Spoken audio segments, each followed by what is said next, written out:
In the winter of 1996, Mercedes-Benz made a decision so audacious, so utterly unhinged, that even the Germans themselves couldn't quite believe they approved it. They would build a GT1 racing car from scratch, homologate a street version, and win a world championship. And they would do all of this in just 128 days. This is the CLK GTR, the car that proves German engineering isn't just precise, it's certifiably insane. Let me paint you a picture of corporate madness. It's late 1996, and Mercedes-Benz is watching McLaren dominate GT racing with the F1 GTR. The three-pointed star, a company that practically invented the automobile, is getting embarrassed on racetracks around the world. And Stuttgart's solution? Build the most aggressive racing car in their history in about 4 months. Because apparently, German engineers don't need sleep. They run on espresso and wounded pride. 128 days. Let that sink in. Most car companies need 128 days just to decide what color the interior stitching should be. Mercedes went from a blank sheet of paper to a fully homologated GT1 race car to an FIA-approved street machine in the time it takes most people to lose their New Year's resolution. This wasn't development. This was automotive sorcery performed at gunpoint. But here's where it gets absolutely brilliant. Mercedes needed to understand what they were up against, so they did what any reasonable German corporation would do. They bought the enemy. AMG went shopping and came home with a McLaren F1 GTR, chassis number 11R, straight from French racing team Lola Competition.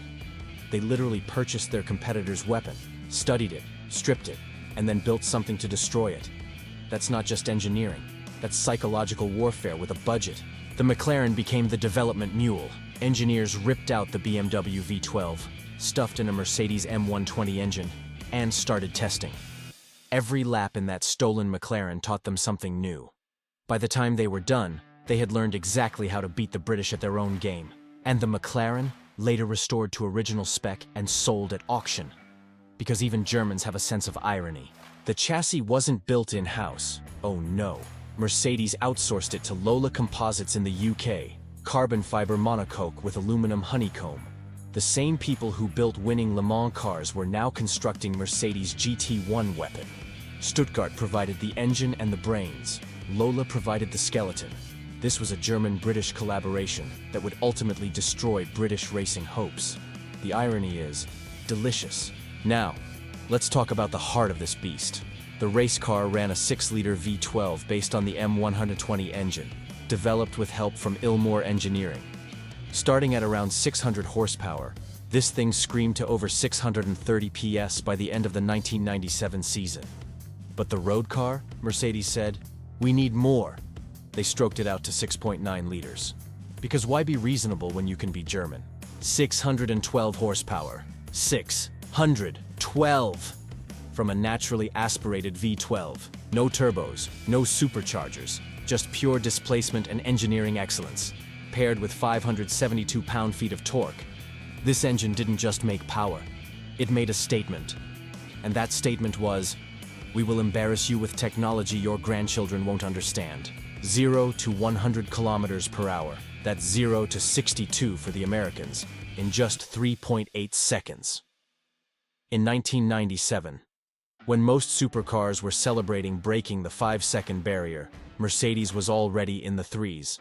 Top speed, 320 kilometers per hour, nearly 200 miles per hour. And remember, this is a street-legal car with air conditioning and a stereo, because Germans believe discomfort is inefficient. Let that marinate for a moment. The transmission was pure racing technology. A 6-speed sequential gearbox with a 4-plate carbon fiber clutch. Paddles mounted behind the steering wheel, almost unheard of on a road car in the late 90s. But unlike modern paddle shift systems, the driver still used the clutch pedal for starts, stops, and many downshifts. This was a racing dog box adapted for the street, brutal, mechanical, and utterly uncompromising. Now, the FIA required a minimum of 25 road-going examples for GT1 homologation. Mercedes needed to prove they could build street cars, not just race cars. So what did they do? They showed up with one completed road car, chassis number 001, and a very convincing promise to build the other 24 later. The FIA looked at the German paperwork, looked at the German confidence, and said, "Close enough." Approximately 25 road-going CLK GTRs were eventually built, 20 coupes and 5 roadsters, but most of them weren't delivered until 1998 and 1999. German efficiency, with a healthy dose of German audacity. The price tag? Brace yourself. 3.074 million Deutschmarks. In 1998, American dollars, approximately 1.55 million. The Guinness Book of World Records officially certified it as the most expensive production car on the planet. For the price of one CLK GTR, you were deep into McLaren F1 money. And people still lined up to buy them. But Mercedes wasn't building these to make money. They were building them to go racing. And racing, they absolutely did. The homologation drama itself deserves its own movie. FIA inspectors arrived at AMG headquarters on April 8, 1997, to verify that yes, Mercedes had a legitimate road car program. They inspected chassis 001, reviewed the production plans, and approved the homologation. 5 days later, on April 13th, the CLK GTR made its racing debut at Hockenheim. 6 days from showing the FIA one car to winning a race. 6 days. The other 24 road cars, they'd build those later, after they were done winning championships. The 1997 FIA GT Championship became a Mercedes masterclass. Bernd Schneider, the German Iceman, piloted the CLK GTR to absolute dominance.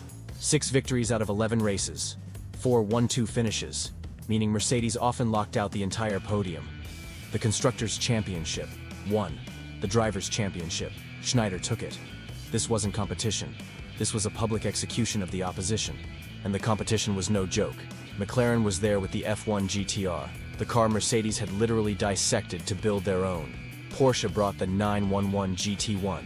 Lotus even attempted the Elise GT1, a car so extreme it barely survived the season. Panoz, Nissan. The entire GT1 grid was stacked with serious machinery. And Mercedes, the newcomers, walked in and took everyone's lunch money. In their first season, with a car designed in 128 days. Still with me? Good, because the insanity isn't over. The road car weighed in at around 1.5 tons, over 3,200 pounds.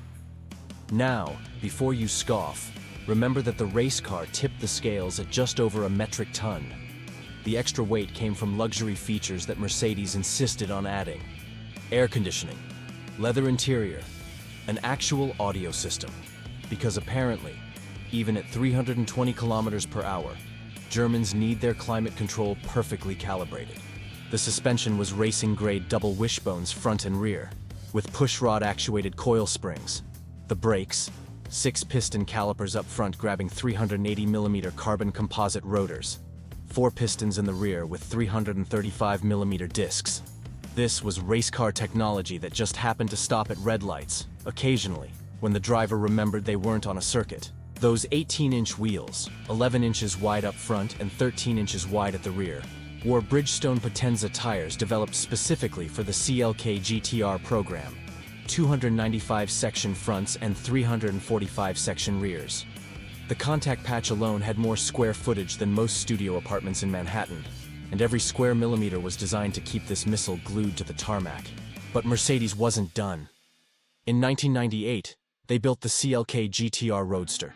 Same insane specifications, but now with your hair on fire at 200 miles per hour.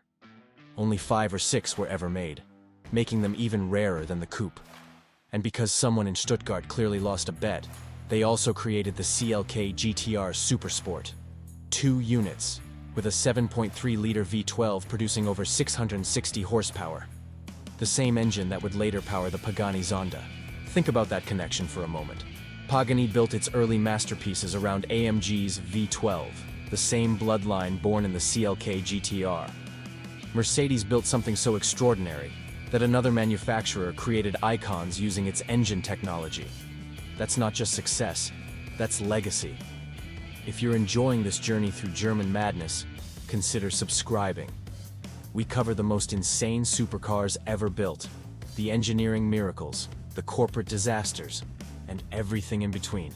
Hit that subscribe button, because next week, the story gets even crazier. Now, let's talk about what happened to GT1 racing. Mercedes didn't just dominate GT1, They exposed how broken the class had become. The escalating arms race, Porsche's 911 GT198, Toyota's GT1, Nissan's R390, cost spiraling into insanity. By 1999, the GT1 category was effectively dead, replaced by regulations that prevented manufacturers from building purpose-built race cars disguised as street machines. Mercedes didn't kill GT1 alone, but they certainly helped dig the grave. The aftermath was predictable. Porsche's 911 GT1 became a collector's item. The McLaren F1 GTR retired to museums. Nissan's R390, Toyota's GT1, all these incredible machines became orphans of a racing class that Mercedes had essentially rendered pointless. It's like showing up to a knife fight with a nuclear weapon, technically legal. But you've ruined the party for everyone. Today, the CLK GTR is worth between $4 and $10 million, depending on variant and provenance. The Roadsters command premiums because of their rarity. Only 5 or 6 exist. An original coupe sold at RM Sotheby's Monterey in 2018 for $4.5 million. That's nearly triple the original purchase price, and that's before adjusting for inflation. Perspective check incoming. When you buy a CLK GTR, you're not just buying a car, you're buying 128 days of German desperation transformed into engineering excellence. You're buying the weapon that defeated McLaren using McLaren's own technology against them. You're buying the reason GT1 racing no longer exists. You're buying history, wrapped in carbon fiber and powered by revenge. The legacy extends beyond the car itself. The CLK GTR proved that Mercedes could compete at the highest levels of motorsport, not just in Formula One, but in GT racing. It established AMG as a performance powerhouse. It demonstrated that German engineering, when properly motivated by wounded pride, could accomplish the seemingly impossible. And let's not forget the human element. Bernd Schneider, the 1997 champion, became synonymous with Mercedes GT racing. His partnership with the CLK GTR created one of the most dominant driver car combinations in GT history. 6 wins in a debut season isn't just impressive, it's the kind of statistic that makes other racing drivers question their career choices. The CLK GTR represents something rare in automotive history. A car that achieved everything it set out to do. It won championships, it broke records, it terrified the competition, it became the most expensive production car. And it did all of this, from concept to championship, in a time frame that most manufacturers would consider impossible. 128 days, from nothing to legend. Mercedes proved that with enough determination, enough resources, and enough wounded German pride, you can accomplish miracles. They bought their enemy's car, studied it, improved upon it, and then used it to destroy them. That's not engineering, that's art. So, what's the takeaway? Sometimes, the craziest ideas are the best ones. Sometimes, you need to buy your competitor's product just to understand how to beat them. And sometimes, a luxury car manufacturer can build the most dominant GT race car in history, in less time than it takes to get a contractor to show up for a kitchen renovation. The Mercedes-Benz CLK GTR stands as proof that German engineering, when pushed to its absolute limits, can achieve the impossible. It's aggressive, it's exclusive, it's historically significant, and it's worth more today than ever. Find one flaw with this car, I dare you. The comments are open. Was the CLK GTR the greatest GT car ever built? Was it the most successful homologation special in racing history? Should Mercedes bring back this level of insanity?